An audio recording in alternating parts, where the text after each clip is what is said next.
Let's look at some different watercolor and masking fluid techniques. When using watercolor, you always want to tape your paper down so it doesn't warp up as you add the watercolor. I started off with a sketch, I lightly erased it, and now you can see that I'm using a wet on dry technique to add pigment of watercolor in the areas I want it to be. Then I'm using the masking fluid and going directly over the dry watercolor. I let this watercolor dry for about 45 minutes, so it's completely dry. Then I'm adding the masking fluid directly on top of the painted flowers that I've already painted with watercolor. There were also some areas I added the masking fluid directly onto white paper where I did not paint. Now once the masking fluid is completely dry, after about 15 to 20 minutes, I'm going to add a wash background. So I'm adding a sky by creating a wash. When I'm creating a wash, I want to keep the water wet everywhere, and I don't want it to dry in any areas before I move to the entire paper. So I'm keeping it really wet, and I'm working really quickly, trying to smooth it out, make sure that there's the same amount of pigment everywhere. This sometimes is difficult because sometimes it likes to pull up in different areas, maybe where the masking fluid meets or maybe at the edges of the paper.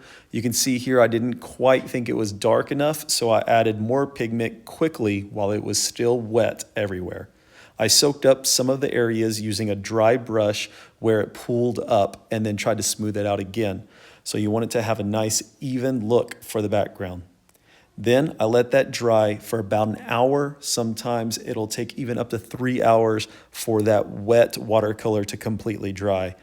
So this is typically best done the next day. But after the watercolor is completely dry, I can pull off the masking fluid. If the watercolor paper isn't completely dry, that masking fluid will pill up the paper and ruin your artwork.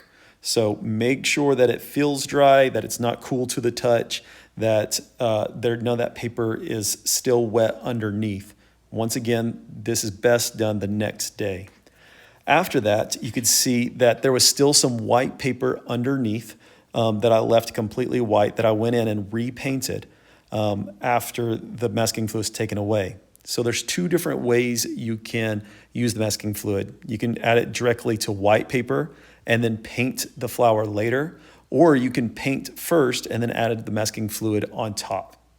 I'm going to finish this off by inking it with a gel pen, and then I'm going to very carefully take the tape off, making sure that it's completely dry, which it should be.